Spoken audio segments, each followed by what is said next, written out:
Syed and Lodi dynasty. Syed dynasty from 1414 to 1451 and Lodi dynasty from 1451 to 1526. After the end of Tughlaq dynasty, Khizr Khan established the Sayyid dynasty. तो जैसा कि हमने Tughlaq dynasty के शासन के अंत के समय पर पढ़ा था कि उस समय पर दिल्ली सल्तनत पे तैमूर लंग का आक्रमण हुआ था और तैमूर के आक्रमण ने दिल्ली में काफी सारी तबाही मचाई थी, जिसकी वजह से जो तुगलक सत्ता थी उसकी नींव हिल जाती है और अंत में तुगलक सत्ता का भी अंत हो जाता है। उस समय पर ये जो खिजर खान थे, इन्होंने तुगलक सत्ता का भी अंत कर दिया और तुगलक शासकों को सत्ता से हटाकर खिजर खान ने अपने हाथों में सत्ता ले ली और वो दिल्ली सल्तनत का सुल्तान बन जाता है और यहां से उसने एक नई डायनास्टी के शासन की शुरुआत कर दी और वो डायनास्टी थी सैयद डायनास्टी। वैसे इस डायनास्टी में तो ज्यादा शासक नहीं हुए, पर खिजर खान के बारे में बात करें तो ये भी ओरिजिनली टर्किश ओरिजिन का था, यानी कि ये भी एक तुर्क था। और जब तैमूर का आक्रमण हुआ था उसके बाद तुगलक शासक तो वैसे ही कमजोर हो गए थे और काफी सारे लोगों की हिम्मत नहीं हो रही थी कि अगर फिर से कहीं तैमूर का आक्रमण ना हो जाए तो लोग दिल्ली सल्तनत की सत्ता संभालने से भी डर रहे थे। ऐसे वक्त पर हिजर खान ने खुद को तैमूर का प्रतिनिधि घोषित करते हुए दिल्ली सल्तनत की सत्ता संभाली थी। यानी कि इसका कहना था कि मैं एक स्वतंत्र सुल्तान नहीं हूं, पर मैं यहाँ पर तैमूर के शासन का प्रतिनिधित्व कर रहा हूं कि तैमूर की ओर से मैं यहाँ पर शासक बना हूं। हालांकि काफी सारे लोगों ने हिजर खान के सुल्तान बनने पर सवाल भी उठाए थे, लेकिन क्योंकि इसने कहा था कि मैं यहाँ पर तैमूर का प्रतिनिधित्व करने के लिए शासन कर रहा हूँ, इसलिए ज्यादातर लोगों में हिम्मत नहीं थी कि वो इसके शासन को चुनौती दे सके। तो इस तरह से हिजर खान यहाँ का सुल्तान बनता है और उसने दिल्ली सल्तनत में सैयद डायनास्टी के शासन की शुरुआत की थी। अब ये जो खिजर खान था, ये आप देखो तो मुस्लिम धर्म में भी मुख्यतः दो संप्रदाय है, शिया और सुन्नी। तो पहले जितने भी ज्यादातर जगहों पर शासक रहे वे लोग सुन्नी हुआ करते थे, जबकि जो खिजर खान था ये शिया संप्रदाय को फॉलो करता था। और इसी के बाद से भारत में हम देखते हैं कि जो शिया संप्रदाय को फॉलो करने वाले मुस्लिम्स हैं उनकी संख्या भी यहाँ पर बढ़ती है। तो खिजर खान और उसके अलावा उनके बाद जो सैयद डायनास्टी के शासक आते हैं, क्योंकि उनके द्वारा लंबे समय तक स्वतंत्र रूप से शासन नहीं किया गया था, इसीलिए इनके बारे में ज्यादा जानकारी भी नहीं मिलती। तो खिजर खान के बाद एक और शासक बनते हैं सैयद डायनास्टी के, पर उनको हटाकर बाद में वहां पर दिल्ली सल्तनत में लोदी डायनास्टी के शासन की शुरुआत होती है।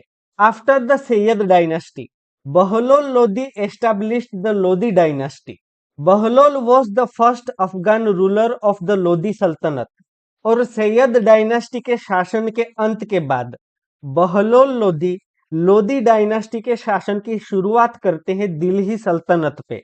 पर जैसा कि आप यहाँ पर मैप में भी देख सकते हैं कि जो सैयद डायनास्टी और लोदी डायनास्टी का शासन हुआ करता था, उस समय पर दिल्ली सल्तनत का जितना भी हमारे देश में शासन था वो बहुत कम प्रदेशों में रह जाता है। तो बहलोल लोदी ने लोदी डायनास्टी की शुरुआत की और ये दिल्ली सल्तनत में पहला अफगान शासक था। अब तक आपने जितने भी शासक देखे, जितने भी सुल्तान देखे, वो लोग तुर्क थे, वो लोग टर्किश ओरिजिन के हुआ करते थे, जबकि बहलोल लोदी पहला ऐसा शासक हुआ करता था जो कि अफगान ओरिजिन का हुआ करता था, यानी कि ये ओरिजिनली अफगानिस्तान से हुआ करता था। तो पहली बार कोई अफगान हमारे देश में सुल्तान बनता है। The last emperor of the Lodi dynasty was Ibrahim Lodi. He was defeated by Babur in the first battle of Panipat in 1526 and Sultanate era came to an end and Mughal rule started. तो बहलोल लोदी के बाद सिकंदर लोदी दिल्ली के सुल्तान बनते हैं, लेकिन सिकंदर लोदी के बाद उनके दो बेटे हुआ करते थे। उसमें से जो दूसरा बेटा था इब्राहिम लोदी, वो दिल्ली सल्तनत का सुल्तान बनता है। उस समय पर इब्राहिम लोदी का जो बड़ा भाई था, उसको उनके पिताजी ने उत्तर प्रदेश में एक जगह है जौनपुर, वहां का शासन सौंपा हुआ था। पर इब्राहिम लोदी ने क्या किया, अपने ही बड़े भाई की हत्या करवा दी थी, ताकि उसका जो भाई था वो सुल्तान बनने का दावा ना कर सके। लेकिन इसके और भी राजाओं के साथ तो युद्ध हो रहे थे, जैसे कि मेवाड़ में जो राणा सांगा उस समय पर शासन कर रहे थे, उनके साथ भी इनका युद्ध हुआ था। उसके अलावा इसने क्योंकि अपने बड़े भाई की भी हत्या करवा दी थी, तो इब्राहिम लोदी के जो चाचा थे, जो कि उस समय पर पंजाब के गवर्नर थे, उनको इब्राहिम लोदी का बर्ताव बिल्कुल भी पसंद नहीं आता है। तो इब्राहिम लोदी के जो चाचा थे, दौलत खान लोदी, वो चले जाते हैं अफगानिस्तान में बाबर के पास। अब बाबर जो था, वो उस समय पर अफगानिस्तान के प्रदेश में अपनी सत्ता स्थापित करने के लिए कोशिश कर रहा था। बाबर ने अफगानिस्तान में एक एक करके अपनी सारी जगहें खो दी थी, वो सत्ताहीन हो चुका था। उस समय पर इब्राहिम लोदी के जो चाचा थे, दौलत खान लोदी, उसने बाबर से कहा कि आप आइए और दिल्ली सल्तनत पे आक्रमण करिए। अब इब्राहिम लोदी को इन सारी बातों का पता ही नहीं था। उसके बाद बाबर अफगानिस्तान से निकलता है, वो पंजाब के क्षेत्र में पहुंच जाता है, जहां दौलत खान लोदी पंजाब के गवर्नर हुआ करते थे। वो वहां से भी आगे बढ़ जाता है, तब तक भी इब्राहिम लोदी को पता नहीं चलता। अंत में बाबर पहुंचता है हरियाणा के आगे दिल्ली के पास में एक जगह है पानीपत, और पानीपत में पहुंचकर बाबर अपने सैन्य का डेरा डालता है। वो अपनी पूरी सेना, पूरा असला बारूद और अपने जो सारे सोल्जर्स थे वो वहां पर इकट्ठा कर लेता है। तब इब्राहिम लोदी को पता चलता है कि बाबर दिल्ली पे आक्रमण करने के लिए आ रहा है। तब इब्राहिम लोदी अपनी सेना लेकर निकलते हैं, लेकिन क्योंकि उसके अपने गवर्नर्स के साथ, उसके अलावा जो आसपास के जो उनके पड़ोसी राजा थे, उन सब के साथ रिश्ते खराब हो रखे थे, तो किसी ने भी इब्राहिम लोदी का युद्ध में साथ नहीं दिया। और जब फर्स्ट बैटल ऑफ पानीपत लड़ी जाती है, उस समय पर बाबर तो पूरी तैयारी करके आया था। ये पहला युद्ध था जब बाबर ने हमारे देश में गोला बारूद का उपयोग किया था युद्ध में। तो बाबर पहला ऐसा सेनापति था कि जिसने भारत में युद्ध में कैनन्स यानी कि तोप का उपयोग किया था। अब इब्राहिम लोदी तो अपनी जो सेना थी, जिसमें कि ज्यादातर हाथी और घोड़े और सोल्जर्स हुआ करते थे, इन सब के साथ लड़ने जाता है। लेकिन इसको अंदाजा नहीं था कि बाबर के पास जो तोप यानी कि कैनन्स हुआ करती थी, वो कितनी तबाही मचा सकती थी।